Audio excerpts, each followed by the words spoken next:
سلام دوستان، فرمولای نوبتی ما فرمولای سوم یس لیمن است. با زبان روسی، با زبان انگلیسی باشد سم ایفز. این برای یک چند شرط گذاشته و بعد سومش رو برآوردن است.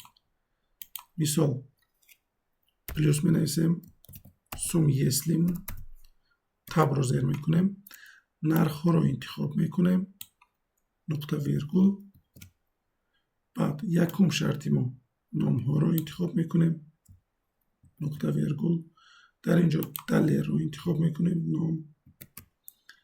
دویم شرطی ما نامگوی محصولات ها، نقطه ویرگول و تلفن رو انتخاب میکنیم و تکمچه تب رو یک بار دیگر زیر میکنیم. چقدر که میبینید در اینجا دلیل، تلفن و 3500 سومانی است. اگر ما تلفن رو مثلا در یک جای دیگر نویسیم،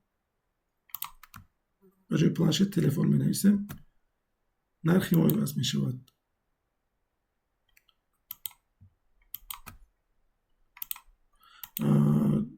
مثال دو برابر می نویسیم سوم یس لیمن تب، باز نرخ ها رو انتخاب می کنیم، نقطه ویرگول، باز همینطور نام ها رو انتخاب می کنیم، نقطه ویرگول، فرزانه، نقطه ویرگول، نامگوی محصولات ها، نقطه ویرگول و ساعت.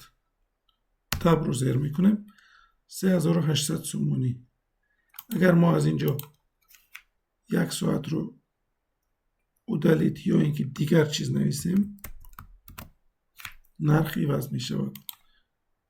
فرزانه ساعت 550 سومانی.